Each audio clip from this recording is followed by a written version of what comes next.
आइए सेतु पाठ्यक्रम के तहत कैचअप कोर्स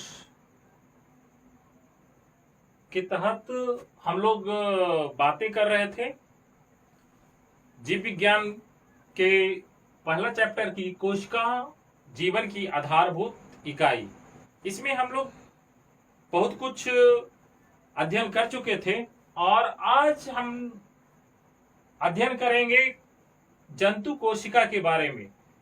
जंतु कोशिका का जो प्रारूप है, जो चित्र है, जो इलेक्ट्रॉन माइक्रोस्कोप में दिखाई पड़ता है, यह मैं बोर्ड पे आपके सामने बनाकर रखा हूं।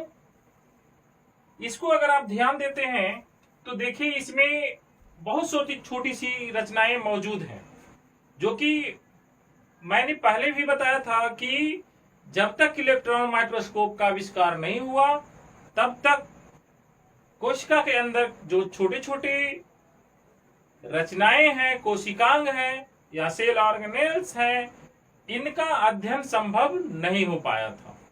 तो आज हम लोग इसके बारे में जानेंगे कि कौन कौन सी रचनाएं हैं और उनके कार्य क्या हैं।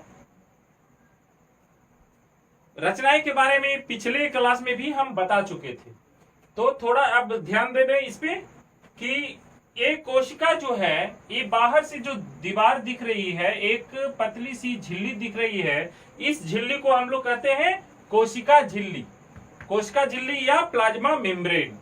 उसके बाद देखिए कि इसमें एक बताए थे कि कोशिका के अंदर एक अर्ध तरल द्रव्य पाया जाता है, दाने दाने जैसी, जिसे बोलते हैं कोशिका द्रव्य या साइटोप्लाज्म।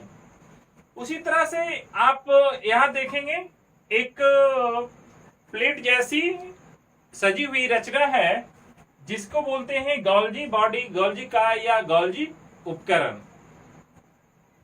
और इसके बीच में एक बड़ी सी रचना है गोल सी, जिसके बारे में आपको बताए थे कि रॉबर्ट ब्राउन ने बोला था कि कोशिका के अंदर एक गोल सी बड़ी सी रचना मौजूद होती है, जिसको उन्होंने केंद्रक कहा था। तो ये केंद्रक है और केंद्रक के अंदर ये जो देख रहे हैं ये केंद्रक झिल्ली, केंद्रक के अंदर छोटे छोटे जो जाल जैसी रचनाएं विद्यमान होती है, उनको हम लोग बोलते हैं क्रोमेटिन नेटवर्क, जिसको मैं यहाँ पे लिख रखा हूं क्रोमेटिन जाल। एक्चुअली क्रोमेटिन जाल जो है वह कोशिका विभाजन के समय इसके बारे में बताएंगे। और केंद्र के अंदर एक छोटी सी गोल सी और रचना होती है, जिसे बोलते हैं केंद्रिका। ये छोटी सी केंद्रिका है और इस केंद्रक झिल्ली के बीच बीच में जो खाली स्थान है उसे बोलते हैं केंद्रक छिद्र। ये देखिए एक छोटा सा गोल सी रचना ये भी है, जिसे बोलते हैं लाइसोसोम। और एक इम्पोर्टेंट, कोशिका में सभी का एक अलग महत्व है, लेकिन कोशिका में इसका बहुत ज्यादा महत्व दिया गया है माइटोकॉन्ड्रिया का। माइटोकॉन्ड्रिया जो है वह कोशिका का कोशिकीय श्वसन स्थल कहा जाता है। इसके बारे में जब हम आएंगे तो बताएंगे। ये माइटोकॉन्ड्रिया हो गया। और ये दो जो रचना है नली जैसी, ये है एंडोप्लाज्मिक रेटिकुलम या इसे कहते हैं अंतःप्रद्रव्यीय जालिका। ये दो प्रकार की होती है, एक चिकनी होती है और एक खुरदरी होती है।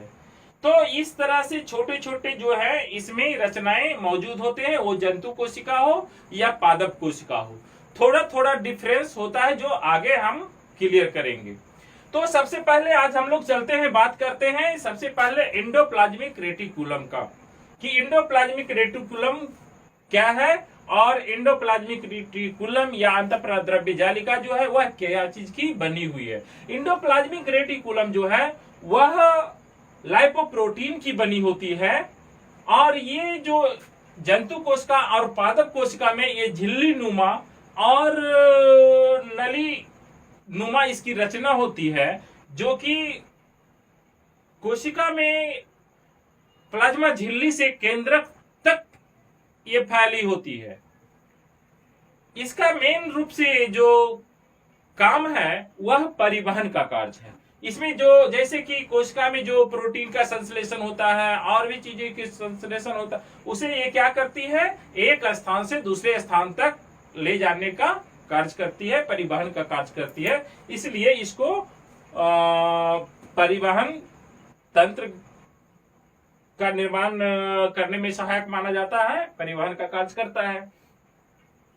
इसमें जो अब थोड़ा सा इसको और मैं क्लियर करूं कि ये एंडोप्लाज्मिक रेटिकुलम जो है वह दो प्रकार का, एक एंडोप्लाज्मिक रेटिकुलम जो है वह यहाँ पे मैं लिख कर रखा हूं कि चिकनी अंतःप्रद्रव्य जालिका, जिसको मैं बोल सकता हूं शॉर्ट फॉर्म में, कभी कभी आता है कि इसको आप विस्तार करें तो आप लिखेंगे यहाँ पे ACER मैंने लिख के रखा है। ACER मतलब कि स्मूथ, स्मूथ मतलब चिकनी, और इंडोप्लाज्मिक रेटिकुलम मानी कि प्रद्रव्य जालिका, इंडोप्लाज्मिक रेटिकुलम मानी कि चिकनी इंडोप्लाज्मिक रेटिकुलम, यानी कि स्मूथ इंडोप्लाज्मिक रेटिकुलम। और दूसरा खुरदरी या दानेदार हम लिखे हैं, यहाँ पे आप राइबोसोम भी लिख सकते हैं, राइबोसोम, राइबोसोम अंतःप्रद्रव्य जालिका भी लिख सकते हैं। RER आपको रफ भी लिख सकते हैं, या R से राइबोसोम भी पढ़ सकते हैं, E से इंडोप्लाज्मिक रेटिकुलम। तो इसका अगर विस्तार करने के लिए पूछा जाए कि RER का फुल फॉर्म क्या होगा, तो राइबोसोम या रफ इंडोप्लाज्मिक रेटिकुलम।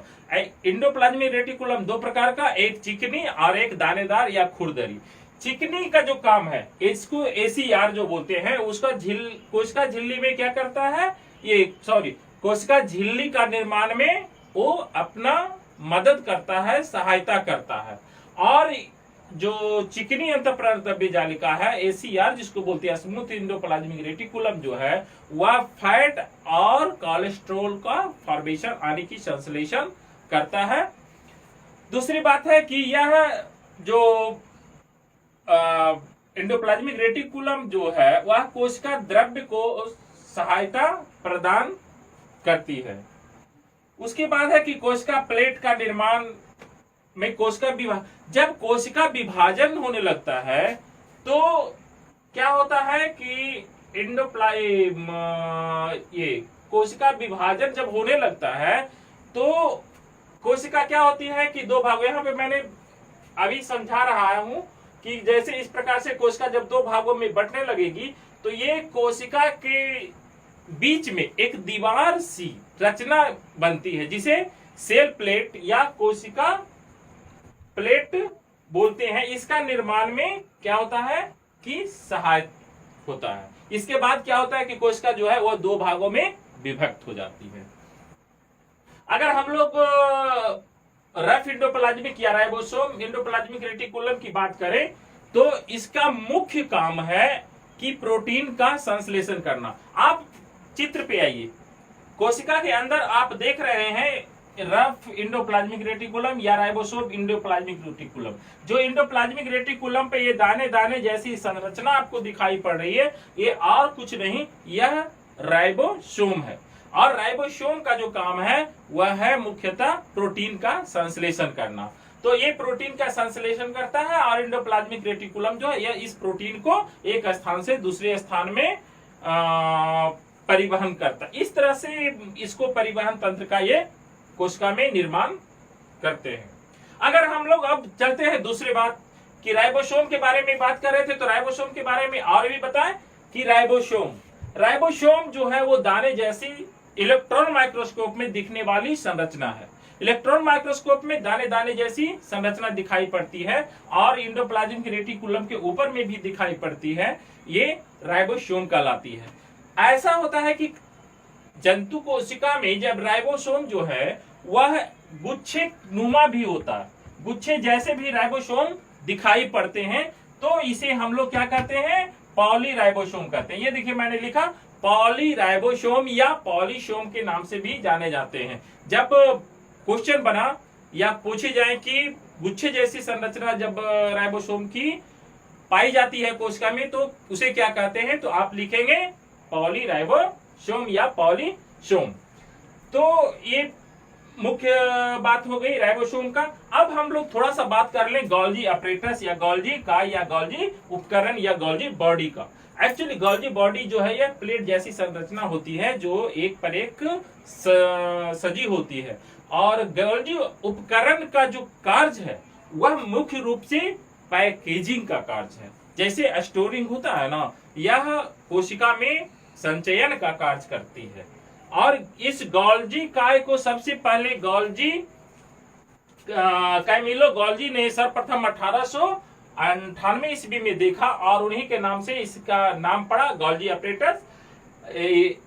यह जब जंतु कोशिका में एक गोल्जी बॉडी के नाम से जाना जाता है, यही जो रचना है वह छड़नुमा दिखाई पड़ती है पादप कोशिका में, तो वहां पे इसका नाम चेंज हो जाता है। क्वेश्चन भी बनता है कि पादप में गोल्जी काय जैसी रचना पाई जाती है जिसे क्या कहते हैं? आप याद रखेंगे, उसे डिक्टियोसोम कहते हैं। यहाँ पे मैंने लिखा कि कोशिका में यानी कि पादप कोशिका में छड़ जैसी रचना पाई जाने वाले जो रचना है उसे हम डिक्टियोसोम कहते हैं। इसका कार्य देख लें तो कार्य क्या है कि यह पदार्थों का संचयन करती है।